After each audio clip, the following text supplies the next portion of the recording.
Boise, Idaho. A powerful earthquake struck north of Boise Tuesday evening, with people across a large area reporting that they felt shaking.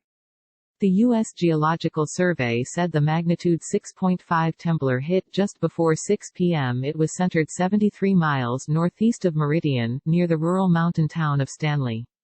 There were no immediate reports of damage or injuries. More than 2 million people live in the region who could have felt the Idaho quake, according to the USGS, with reports of shaking coming in from as far away as Helena, Montana and Salt Lake City, Utah.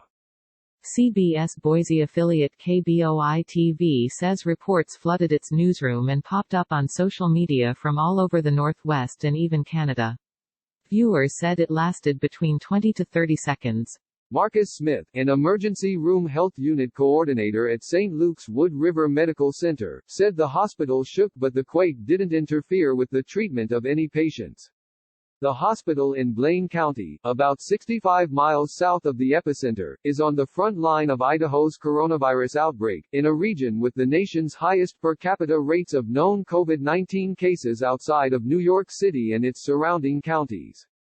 It felt like a wave going through the ground, so I knew right away what it was. It just felt like waves going through the ground, he said.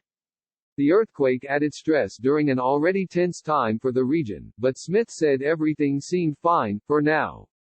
Until the next one, I guess, Smith said. I mean, that's what we do. We're all good. Brett Woolley, the owner of Bridge Street Grill in Stanley, said he heard the earthquake coming before he felt it. I heard the roar, and at first it sounded like the wind, but then the roar was tremendous, Woolley said about 10 minutes after the earthquake.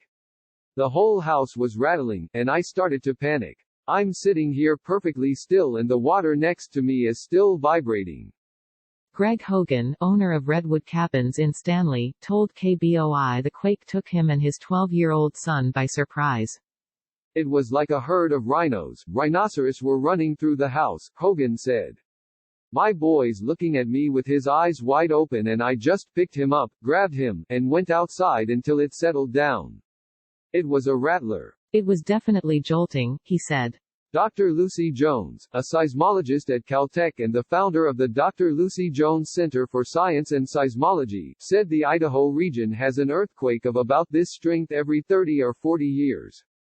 The most recent one, a magnitude 7.0 earthquake near Bora Peak in 1983, killed 2 children in Shalley and caused an estimated $12.5 million in property damage across Shalley and McKay.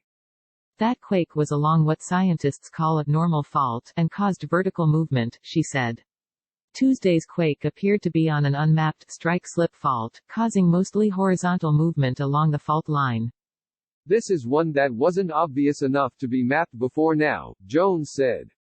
Unmapped faults of this size are rarer in highly populated areas like California, she said, but in sparsely populated and remote regions like central Idaho they're less likely to cause damage and less likely to be a focus of geologists and seismologists. Residents in the region will likely continue to feel aftershocks, she said. The area had already recorded 5 aftershocks within the first hours after the 6.5 earthquake. An aftershock is just an earthquake, but it happens at a time that doesn't surprise us, she said. They do every bit as much damage. People in an earthquake should drop to the floor and cover their heads with their arms, she said. Get to the floor before the earthquake throws you there, and if you have a table nearby, get under it and hold onto it, Jones said. Running in an earthquake is incredibly dangerous, people die from running in an earthquake. Just get down and try to cover.